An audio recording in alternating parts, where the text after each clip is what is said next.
No hesitation, no apology. We were sitting across from each other in her kitchen, coffee going cold between us. I nodded once. Got it. She took my calm for acceptance. It wasn't.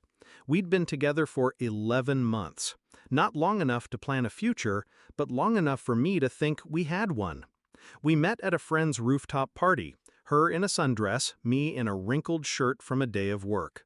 She laughed at my dry humor. I liked her sharp edges. We fit, or so I thought. But over time, she started making comments. Not cruel, just cutting in that harmless way. Jokes about my style, about how I wasn't her type, about the magnetism other guys had. It didn't bother me, not at first, until it became the only thing she said about me. When she ended it with that line, "not attracted to guys like you," she didn't mean she wasn't attracted to me anymore. She meant she never had been. That was the sting. I didn't argue. I didn't ask her to reconsider. I left with my keys and my pride, and a seed of an idea. Her roommate, Lily, was the kind of woman people noticed without her trying. Tall, effortless, the kind of presence that drew eyes in a room without a word. We'd met maybe twice.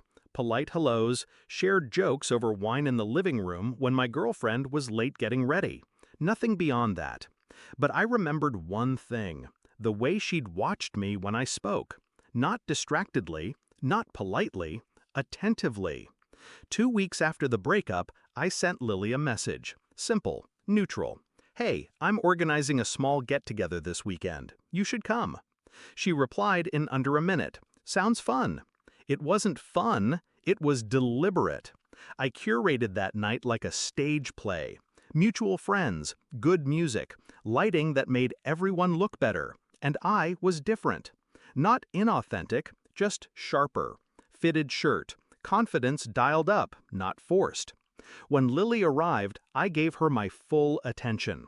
Not smothering, not obvious, just enough to make her feel like she was in on something the others weren't.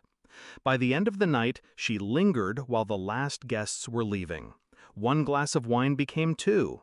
2 became her on my couch, laughing at something I barely remember saying. We didn't start dating immediately. That wasn't the point.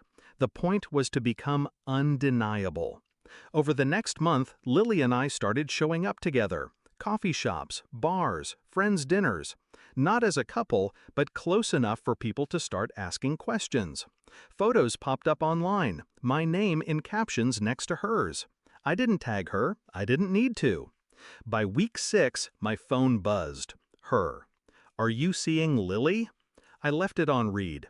Here's the thing about attraction. It's rarely about looks alone. It's about perception, value, the way people talk about you when you're not around, and my value was climbing. Her friends, the same ones who'd once laughed at her "not your type" jokes, were now telling her how unexpected Lily and I seemed, but how good it looked. The shift came fast. She started liking my posts again, commenting on old inside jokes, accidentally running into me at places she knew I went. And then, finally, I've been thinking, maybe I was wrong. We met for coffee, her choice, same table as the day she ended it. She was softer now, careful. "I guess I didn't realize what I had," she said.